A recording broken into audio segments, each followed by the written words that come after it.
모습 이대로 사랑하시네.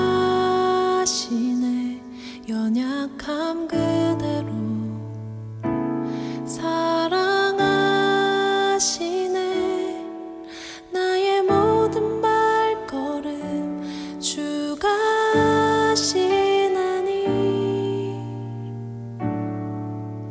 날 인도하소서.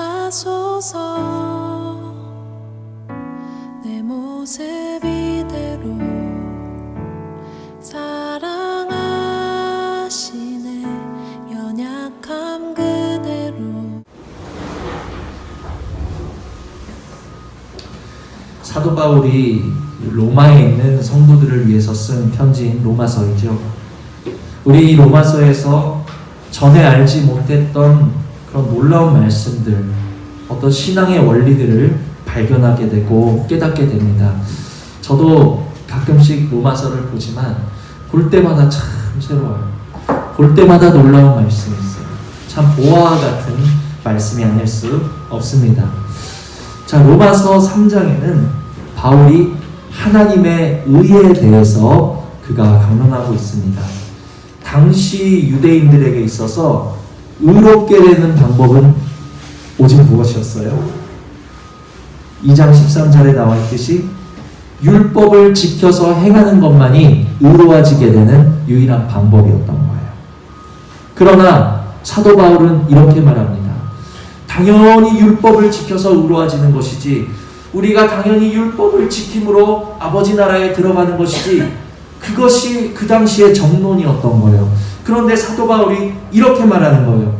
여러분, 율법은 구원의 수단이 아닙니다. 얼마나 진짜 놀라운 말씀인지 알 수가 없어요. 이 시대의 정면으로 맞서는 말씀이었던 거예요. 그러면서 3장 20절에 이렇게 말합니다. 율법의 행위로 그의 앞에 의롭다 하심을 얻을 육체가 없나니 율법으로는 죄를 깨달음이라. 여러분이 알고 계시듯이 우리가 율법을 지켜서 하나님의 자녀가 되어지고 율법을 지켜서 우리가 구원에 이르는 것이 아닙니다. 율법은 우리가 죄인된 것을 깨닫게 하는 그냥 그런 도구일 뿐이라는 것을 사도 바울이 힘주어서 말하고 있다는 거예요. 그러면 우리가 무엇으로 구원받습니까? 우리는 이제까지 하나님의 말씀을 지켜서 율법을 지켜서 구원 얻는 것으로 알았는데, 아니, 율법이 우리의 구원의 도구가 아니라니요. 그러면 우리가 무엇으로 구원을 얻을 수 있습니까? 그들의 질문 앞에 사도 바울은 이렇게 말합니다. 오직 성경의 증거를 받은 예수 그리스도를 믿는 믿음으로만 우리는 의롭게 될 수 있습니다. 할렐루야. 우리는 예수 그리스도를 믿음으로 의롭다 하심을 얻게 되는 거예요. 이것이 바로 우리가 잘 알고 계시는 교리인 이신칭의 교리라는 거예요. 이 이신칭의 교리가 로마서 3장에서 정립이 되고 있습니다. 우리야 다 익히 들어서 알고 계시지만, 그래, 예수님 믿음으로 구원받는 거지. 어릴 때부터 우리는 거듭나야 가는 나라, 하나님 나라 찬양을 불러서 우리 애들도 다 알고 있어요. 우리야 이신칭의 교리가 진리라는 것을 알지만, 이 당시 사람들은 구원의 수단은 오직 율법을 지켜서 행하는 것밖에는 구원이 없다라고 생각하던 시절이 있기 때문에 정말 놀라운 말씀이 아닐 수 없었어요. 자, 이후에 3장에서 하나님의 의에 대해서 그리스도를 믿음으로 여러분은 구원받는 것이고 그리스도를 믿음으로 의롭다 하심을 얻는 것입니다. 3장에서 말했던 바울은 그 이후에 이제 우리가 사는 것은, 이제 우리가 율법을 지켜 행하는 것은, 이제 우리가 열매 맺어야 되는 것은 의롭다 하심을 얻기 위해서가 아니라 하나님과 더욱더 긴밀한 교제, 하나님과 하나됨, 하나님과의 화평을 누리기 위해서 우리는 열매 맺는 삶을 꿈꾸고 소망하고 살아가야 된다. 이렇게 이야기하고 있는 거예요. 네, 참으로 이 말씀 준비하면서 재밌는 것은 그 후대의 기독교가 어떻게 변질되었느냐 하는 것이죠. 그 변질이 지금까지도 이어지고 있는데 어떻게 변질되었습니까? 방금 말씀드렸다시피 의롭게 되는 것, 구원은 어떻게 얻게 되는 거예요? 예수 그리스도를 믿음으로 우리가 천국에 들어가고, 믿음으로 하나님 나라를 우리 마음속에 받아들이고, 믿음으로 우리가 의롭다 하심을 얻게 되는데, 구원은 가장 귀하고 가장 값진 그 구원은 믿음으로 얻으면서 축복은 뭘로 받아요? 축복, 문제 해결, 이 땅에서의 형통, 뭔가 내 기도, 응답, 이런 것들은 여전히 무엇으로 얻어요? 행함으로 얻는 거예요. 여전히 나의 노력으로 얻는 거예요. 하나님 앞에 드려지는 내 정성으로 얻는다라고 생각합니다. 신앙의 동기가 변질됐다는 거예요, 여러분. 신앙의 동기가 구원을 위해서, 하나님 나라를 내가 더욱더 맛보고, 하나님 나라를 내 삶에서 내가 누리고, 그 누리는 하나님 나라를 증거하기 위해서 신앙의 동기가 생기는 것이 아니라, 나는 구원 받았어, 그랬으니까 이제는 이 땅에서 좀 재미나게 잘 먹고 잘 살아야 되지 않을까? 나도 저 사람들처럼 좀 살아봐야 되지 않을까? 나도 좀 형통하게 살아봐야 되지 않을까? 신앙의 동기가 변질되었다. 오늘 우리 신앙의 중심과 목표가 오직 그리스도를 믿음으로써 하나님 나라에 들어가시는 데 있는 은혜가 있기를 원합니다. 하나님 나라를 증거하시는 데 있기를 원합니다. 하나님과 화평을 누리는 삶을 우리가 누리기를 위해서 우리가 오늘도 예배하시고, 오늘도 기도하시고, 오늘도 하나님을 사랑하실 수 있는 그러한 은혜가, 신앙의 동기가 그러한 곳에 있기를 주님의 이름으로 축복을 드린다는 거예요. 그리하면 우리가 그렇게 먼저 그 나라와 그 의를 구할 때, 우리가 하나님 나라를 위한 신앙의 동기가 있을 때, 그 나머지 것들은 먼저 그 나라 그 의를 구하라. 그리하면 이 모든 것을 너희에게 어떻게 해요? 더하여 주시리라. 우리에게 필요한 대로 채워주시는 것을 믿으시기를 바랍니다. 자, 이처럼 로마서는 펼칠 때마다 정말 놀라움이 가득해요. 지금 시대에도 놀라움이 가득한데, 이 성경이 쓰여졌을 이 시기에는 얼마나 진짜 이것은 정말 이루 말할 수 없는 놀라움. 이처럼 로마서를 펼칠 때마다 우리는 깨달음을 얻게 되고 놀라움을 얻게 되는데, 또 한 번 우리를 놀래키는 것이 있습니다. 로마서를 통해 보여주는, 로마서를 통해 고백하고 있는 사도 바울 자신의 모습이에요. 아마도 사람들은 바울을 어떻게 생각할까요? 바울이라면 그리스도의 깊은 곳까지 통달한 사람이야. 바울이라면 주님이 직접 불러 세우신 사도요. 바울은 또한 많은 체험과 또 헌신이 있기에 사도 바울하면 가장 예수 그리스도와 가까운 모습의 사람이 아닐까? 가장 그리스도의 장성한 분량에 이르는 사람이 아닐까? 우리는 이렇게 생각을 합니다. 그러나 오늘 본문에서 사도 바울은 자신의 모습을 뭐라고 소개하고 있죠?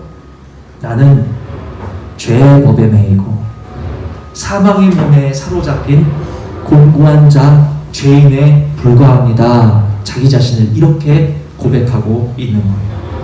많은 사람들이 스스로의 모습을 감추고 또 포장하면서 살아가고 있는 시대입니다.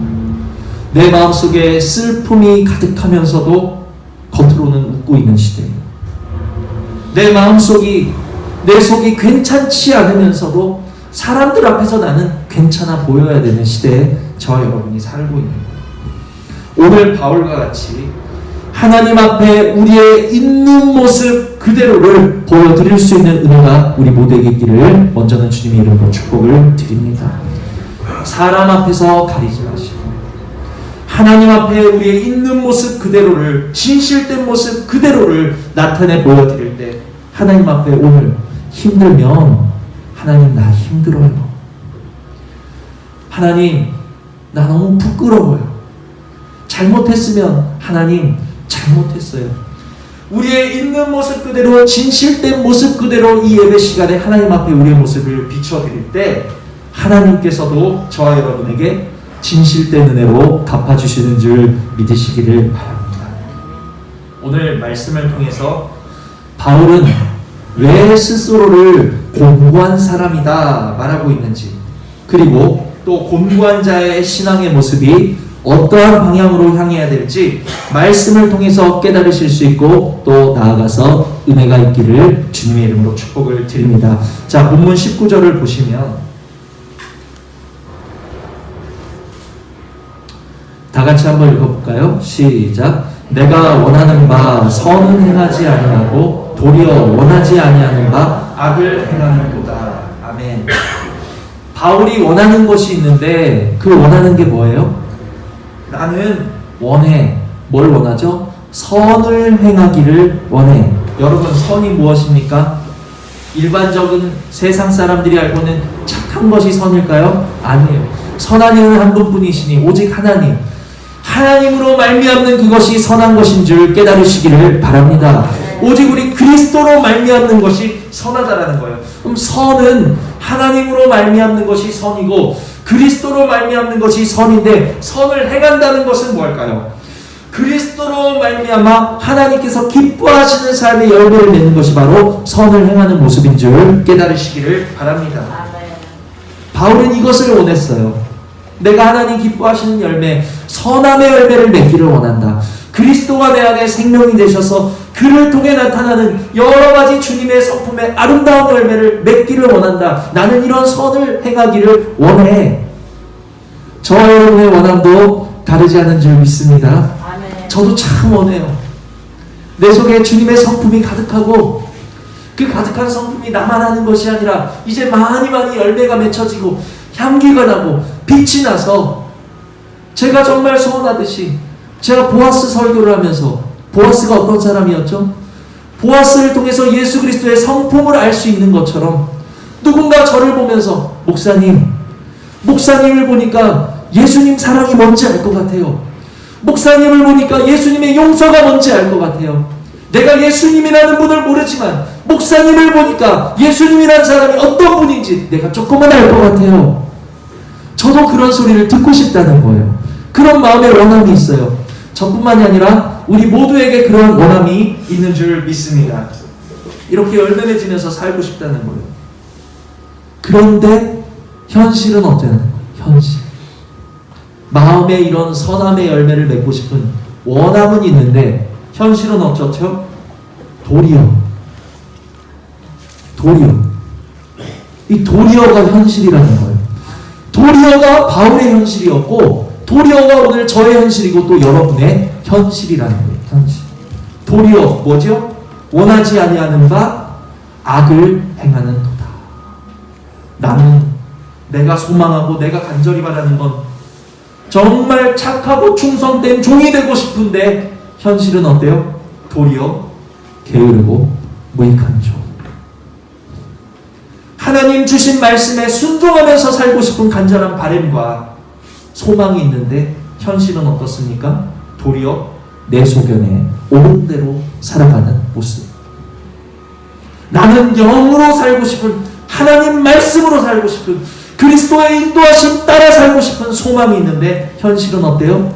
도리어 하나님과 원수된 육신의 모습, 육신의 생각에 사로잡혀 살아가는 모습. 이 도리어가 바울의 현실이자 또 누구의 현실이에요? 오늘 우리의 현실. 우리의 현실. 위로받으시는 은혜가 있기를 원합니다. 아마 사도 바울이 이 도리어가 없었다면 우리 얼마나 절망했을까요? 도리어가 없는 사도 바울을 보면서 얼마나 절망하고 낙심했을까요? 그리스도의 분량에 이르기 위해선, 구원받기 위해선 사도 바울 같은 열매를 맺어야 되는데 내 삶에는 도리어만 가득하니 어찌하면 좋을까? 우리 얼마나 낙심했을까요? 그러나 사도 바울에게도 도리어가 있었고 우리에게 있는 그 약함이 사도 바울에게도 있었으니 이 시간 먼저 조금은 위로받으실 수 있는 은혜가 있기를 원합니다. 하나님께서는 매주 매 시간마다 저와 여러분에게 말씀을 주십니다. 왜 그러한 말씀을 주실까요? 말씀 주신 이유는 간단해요. 그 말씀을 소망하라고, 참된 것을 바라보라고. 제가 지난주에 소망이 뭐라고 말씀드렸죠? 소망은 우리가 바라보는 거라고 말씀을 드렸어요. 소망은 방향성이라고 말씀을 드렸어요. 우리 마음에 간절히 소망하는 방향으로 우리는 나갈 수밖에 없다라는 것을 말씀드렸습니다. 내가 교회 나와서 예배를 드린다 할지라도 내 마음이 세상을 사랑하고 소망하고 있으면 우리의 삶의 모습은 세상 쪽으로 향할 수밖에 없는 거예요. 그러나 우리가 정말 하나님을 사랑하고 하나님의 뜻대로 살기를 원하고 내 삶에 하나님의 나라가 임하기를 원하고 내가 정말 천국을, 내가 더 나은 본향을 사모하는 사람이라면 우리의 삶의 모습은 더뎌도 어려워도 천국을 향할 수밖에 없다라는 거예요. 소망은 방향성이라는 것을 기억하시기를 바랍니다. 나는 무엇을 바라보고 있는가? 나는 어디로 향하고 있는가? 우리에게 말씀 주신 이유가 바로 이러한 것들을 사모하고 소망하고 바른 길로 오라고 우리에게 말씀을 주고 계시다라는 거예요. 예를 들어서 계속해서 지난주의 말씀을 제가 예를 들어서 죄송하지만 보아스를 통해서 우리는 소망하게 되죠. 무엇을 소망합니까? 나도 보아스처럼 먼저 손 내밀어주고 우리 상지 집사님 기도한 것처럼 임마누엘로 무난하여주고 축복하여주고 낙인 찍는 것이 아니라 긍휼히 여겨주고 불쌍히 여겨주는 사랑하는 나도 그리스도의 성품을 증거하는 사람이 되고 싶다. 소망하라고 우리에게 말씀을 주신다는 거예요. 그것을 다 지켜 행해라. 말씀 들었으니까 이번 주에 열매 맺어라. 그렇게 말씀 주시는 게 아니고 그저 소망하라고 말씀 주시는 거예요. 그런데 현실은 어떻습니까? 보아스의 말씀 듣고 제가 얼마나 소망을 했겠어요. 얼마나 다짐을 했겠어요. 하나님 나도 보아스처럼 축복하는 사람 될래요. 하나님 나도 보아스처럼 예수님 성품 나타내는 사람 될래요. 그런데 현실이 어때요? 내 현실에 뭐가 찾아오는 거예요? 도리어가 찾아오는 거예요. 도리어가. 여지없이 도리어가 찾아옵니다. 내가 소망하는 모습과 꼭 반대로 행할 수밖에 없는 도리어의 상황이 찾아오는 거예요. 먼저 손을 내밀어 마음이 그냥 차갑게 식어지는 내 모습을 발견하는 거예요. 상대방을 축복해 비판하고 정죄하지 않고 판단하지 않으면 다행인 내 모습을 발견하는 거예요.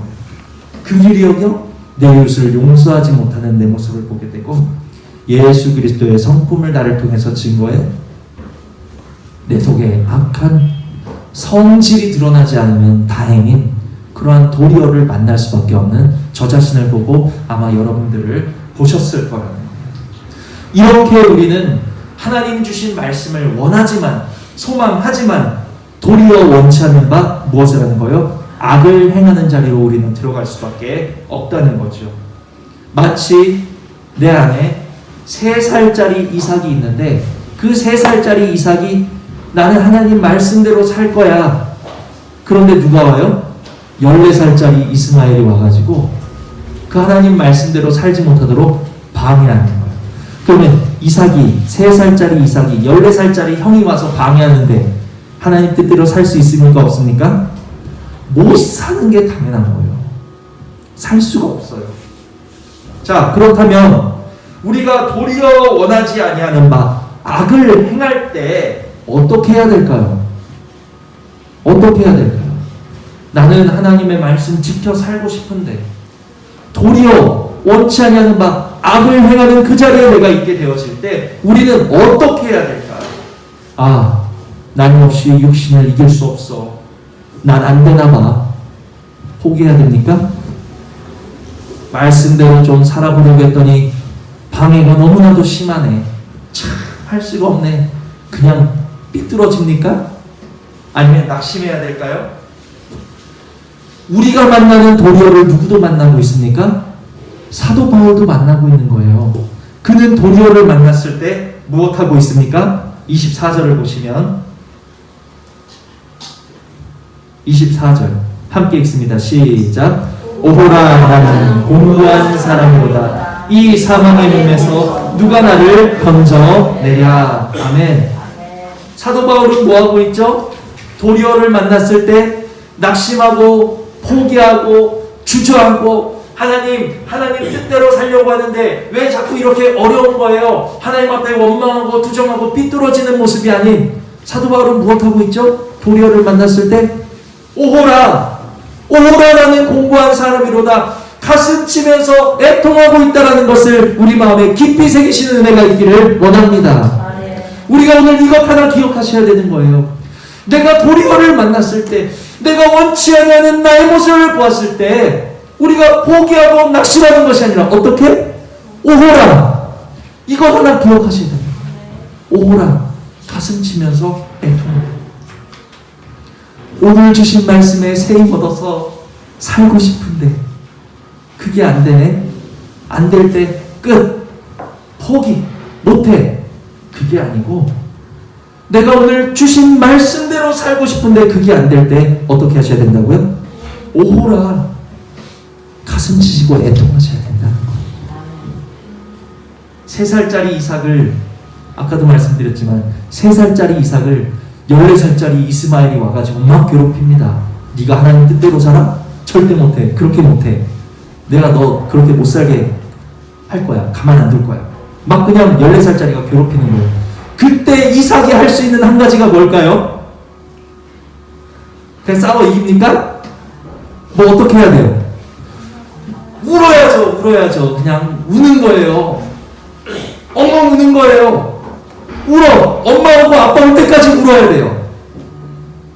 우시기를 바랍니다. 그냥 울어야 되는 거예요. 그 결과 어떻게 되죠? 이스마엘이 쫓겨나잖아요.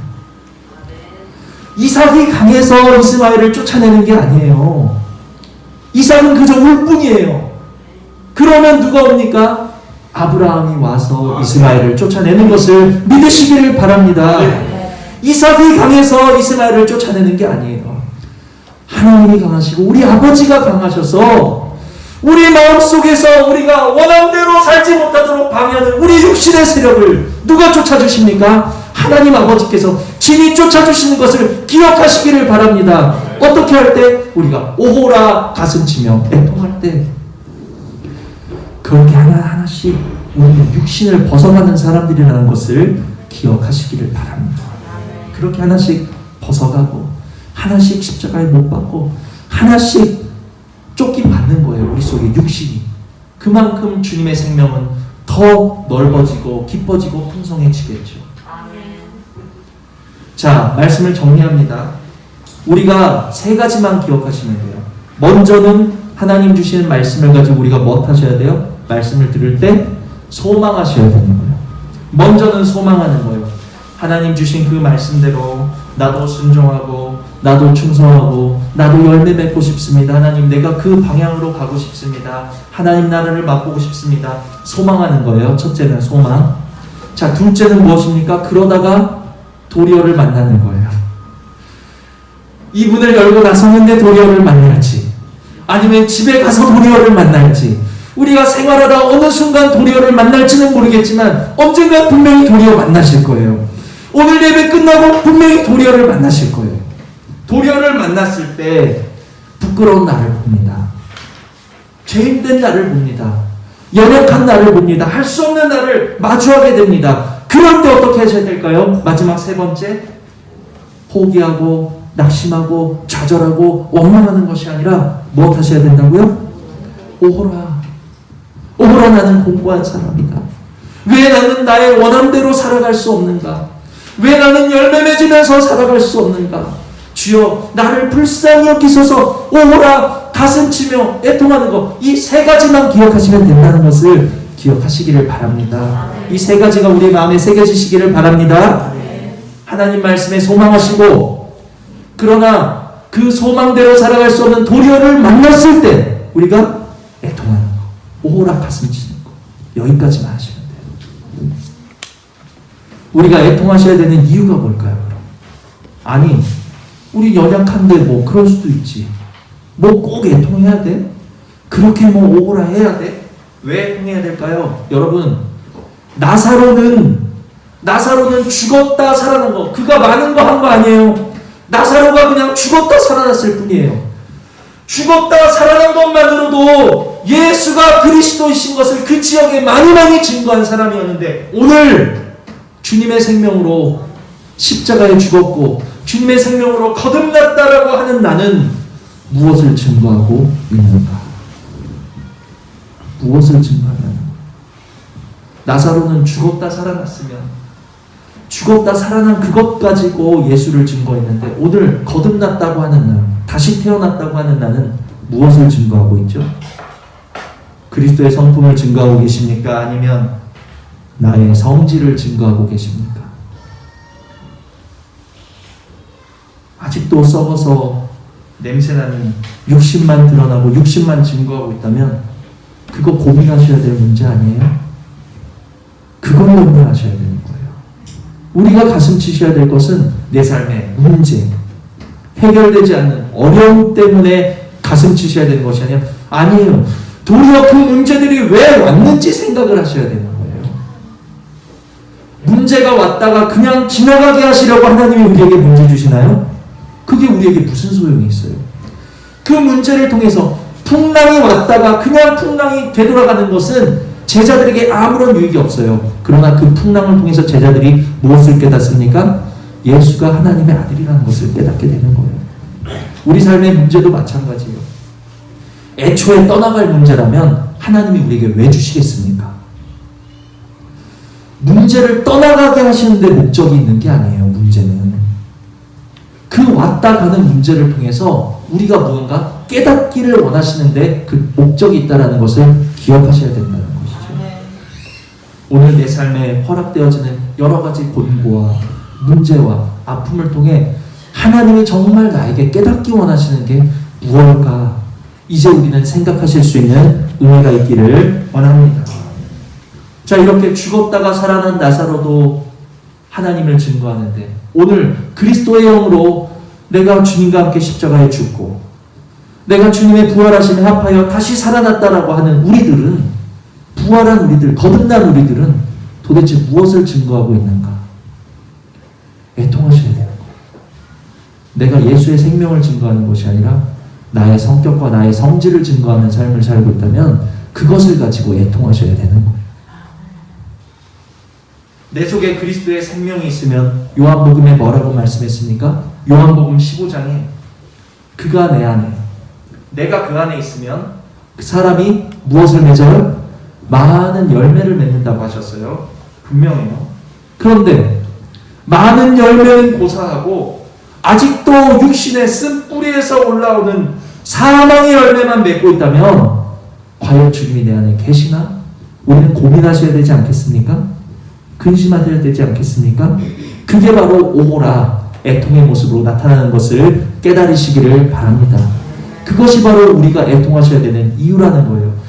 주님이 내 안에 계신다고 하는데, 주님이 내 안에 계신 걸 믿는데, 나는 믿음으로 의롭다 하심을 분명히 얻었는데, 그러나 내 삶의 모습이 열매가 의로운 열매도 없고 그리스도 닮은 열매도 없고 주님이 약속하신 생명의 성품의 열매를 맺지도 못한다면 우리는 그것 가지고 가슴 치시고 애통하시고 오라를 외치셔야 되는 이유라는 것을 제가 말씀을 드렸습니다.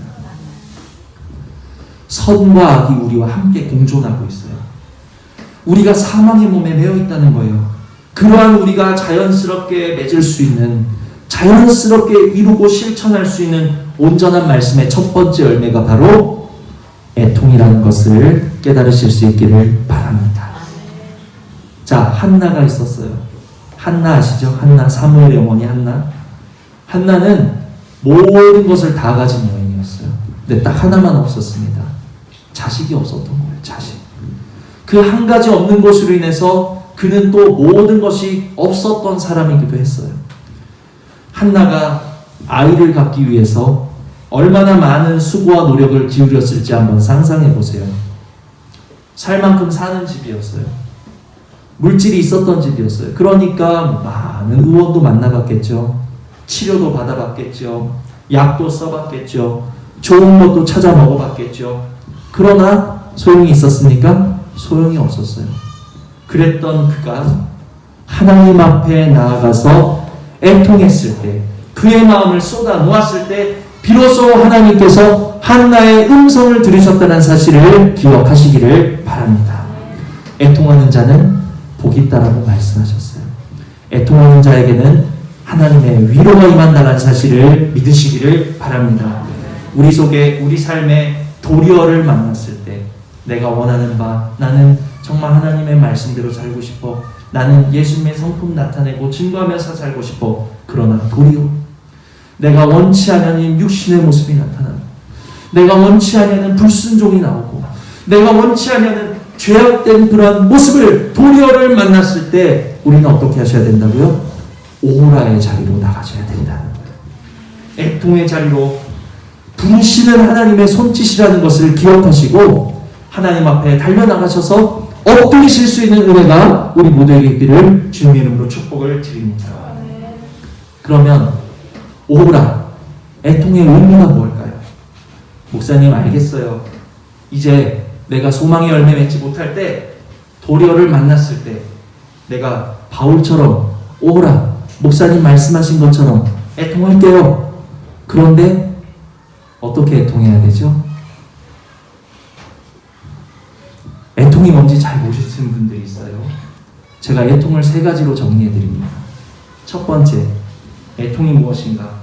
애통은 따라해 보세요. 나를 불쌍히 여기소서. 나를 긍휼히 여기소서. 이것이 바로 애통이에요. 내가 도리어를 만났을 때 하나님 앞에 나가셔서 주님, 내가 또 도리어를 만났어요. 내가 또 보기 싫은 나의 모습을 마주했어요. 주여 나를 불쌍히 여겨주세요. 나를 긍휼히 여겨주세요. 이것이 바로 애통인 것을 깨달으시기를 바랍니다. 그리스도의 영으로 살고 싶은데, 주님 성품 열매 맺고 싶은데 도리어 내 고집대로 내 소견에 옳은 대로 살게 되는 나를 불쌍히 여겨주시옵소서. 긍휼히 여겨주시옵소서. 이게 애통이라는 거예요.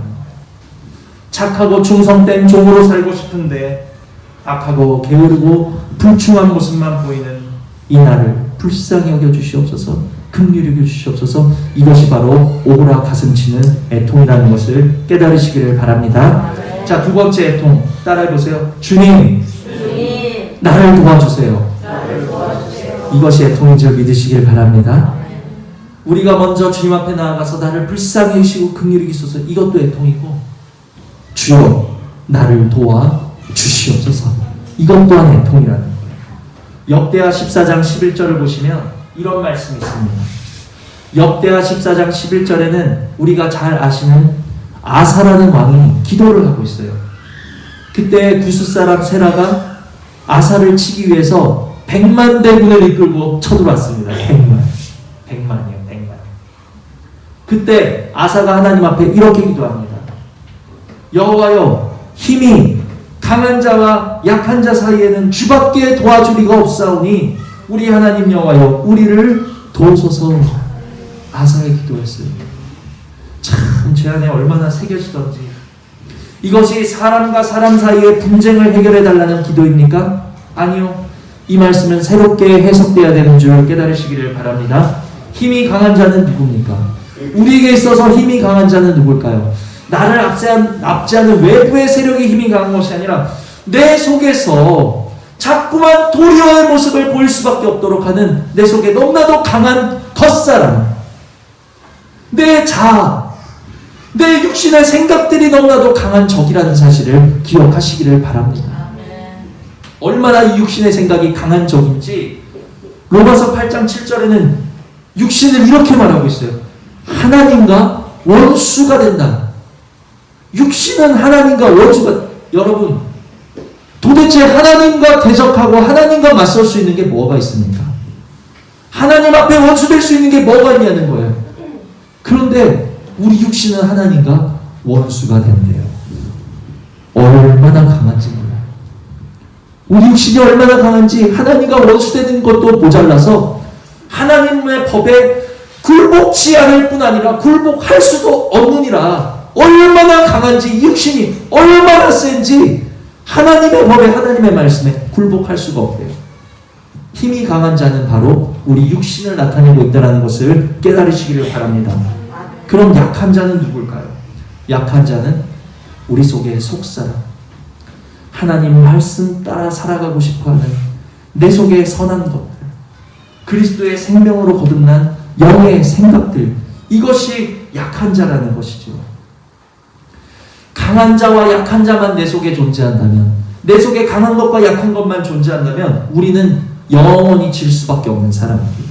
우리는 영원히 육신을 이길 수 없는 사람들이에요. 그러나 강한 자와 약한 자 사이에 누가 계십니까? 도우시는 주님이 계시는 것을 믿으시기를 바랍니다. 이것이 복음이라는 거예요, 여러분. 아멘. 이것이 복음이에요. 아멘. 주님, 내 속에 미움이 있습니다. 혈기와 고집과 게으름과 유혹이 있습니다. 그러한 것들이 너무나도 강합니다. 주여, 나를 도와 주시옵소서. 나를 도와 주시옵소서. 이것이 바로 오호라요, 애통인 것을 깨달으시기를 바랍니다. 자, 첫 번째 애통이 뭐라고 말씀드렸죠? 나를 불쌍히 여기시고 긍휼히 여겨 주시옵소서. 두 번째, 나를 도와 주시옵소서. 세 번째, 하나님 나라를 보게 하여 주시옵소서. 뭐예요? 하나님 나라를 보게 하여 주시옵소서. 이사야 11장에는 그때는 언제죠? 주님이 다스리시는 그때, 주님이 다스리시는 그날에 어떤 일이 일어납니까? 이리가 어린 양과 함께 산대요. 있을 수 없는 일이 벌어지는 거예요. 사자가 소처럼 짚을 먹은대요. 젖 먹는 아이가 독사의 불에 손을 넣고 장난을 쳐도 물지 않는데요. 그것이 하나님 다스리신 그 나라 그날에 일어나는 일이라고 이사야가 증거하고 있는 것을 믿으시기를 바랍니다. 주님, 내 마음을 주님께서 오늘 속히 다스리시고 독치하여 주시어서 내 육신의 생각이 변하여 영의 생각이 되게 하여 주시옵소서. 하나님께서 내 삶을 주관하시고 다스리시는 것을 보게 하여 주시옵소서. 내 모든 죄악된 속성이 변하여 하나님 앞에 순종하고 열매 맺는 속성으로 변화될 수 있도록 사자가 소처럼 짚을 먹는데 하나님이 다스리십니다. 하나님이 우리 마음을 다스리시면 죄악된 우리의 마음이 변하여 순종되는 마음으로 될 줄 믿으시기를 바랍니다. 자, 이렇게 우리가 세 가지를 통해서 이제 우리가 어떻게 오라 가슴치며 애통하셔야 될지 우리의 마음에 잘 새기신 줄 믿습니다. 자, 이제 마지막입니다. 이처럼 우리가 도리어를 만났을 때 오라 애통하면 하나님께서는 우리 삶에 반드시 은혜를 주세요. 어떤 은혜를 주시는가 마지막으로 이 은혜만 살펴보고 말씀을 맺도록 하겠습니다. 8장을 보시면 로마서 8장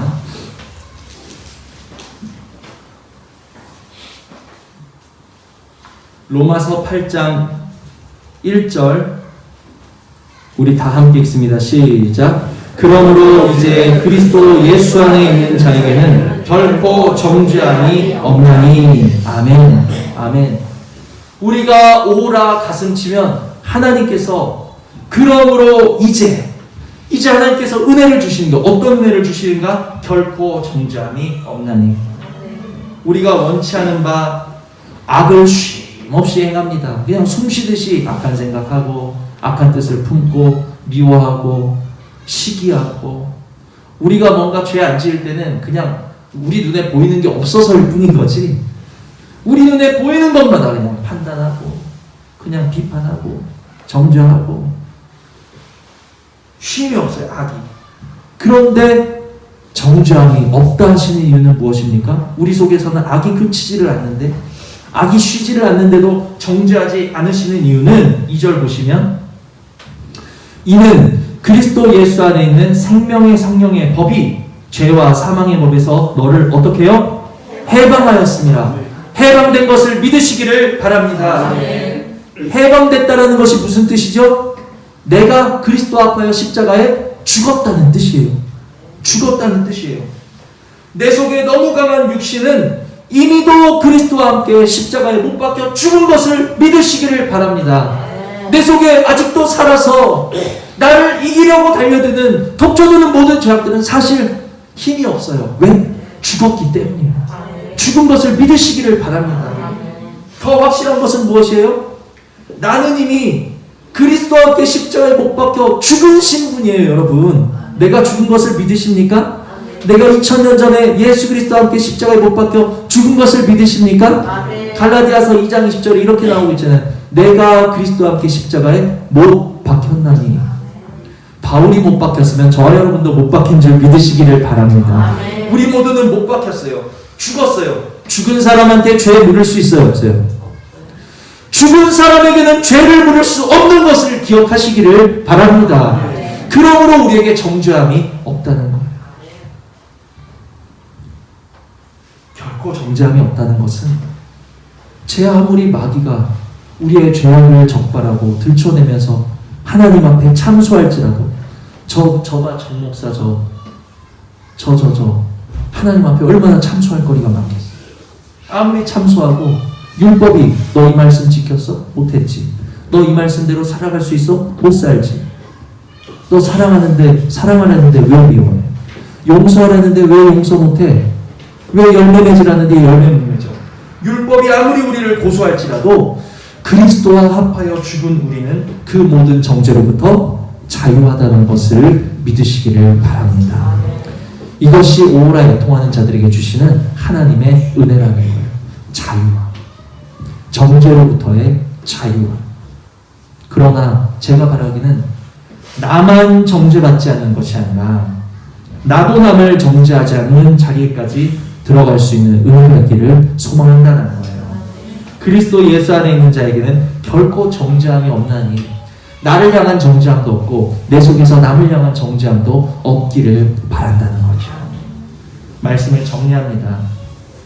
우리들뿐 아니라 사도 바울까지도 원하는 바 선을, 원하는 바 하나님의 말씀의 뜻대로 살지 못하고 하나님이 기뻐하시는 그리스도의 아름다운 성품을 열매 맺지 못하지만 도리어 원하지 아니하는 바 악을 행하는 데 사로잡힌, 사망의 몸에 사로잡힌 그러한 죄인들일 뿐이지만, 그러나 바울은 그 원치 아니하는 악을 행하는 자기를 발견했을 때 낙심치 않고 좌절치 않고 무엇을 했어요? 도리어된 모습을 가지고 하나님 앞에 나아가서 오라 가슴치면서 애통했다는 거예요. 날마다 십자가에 자기 자신을 못 박았다라는 사도 바울의 그 말을 미루어 볼 때 아마 날마다 하나님 앞에 애통하지 않았을까 우리는 짐작할 수 있습니다. 그 결과 그는 정죄에서 자유케 하시는 예수 그리스도를 날마다 더욱 선명하게 맛볼 수 있었다는 거예요. 날마다 주님과 더욱더 긴밀하게 교제할 수 있었다는 거예요. 우리 모두에게도 이와 같은 애통하실 수 있는 은혜가 있기를 주님 이름으로 축복을 드립니다. 나를 불쌍히 여겨 주시옵소서. 나를 도와주시옵소서. 내 안에 하나님의 나라가 임하여서 하나님의 나라를 맛보며 누리며 증거할 수 있도록 은혜 내려 주시옵소서. 우리가 날마다 가슴 치시고 애통하심을 통해 하나님의 위로가 우리 삶에서 끊이지 않으실 뿐만 아니라 애통하는 그 삶 속에 또 하나님의 향기가 우리를 통해서 나타나고 증거되게 될 줄 믿으시기를 바랍니다. 들으신 말씀 생각하시면서 우리 잠시 기도하시겠습니다.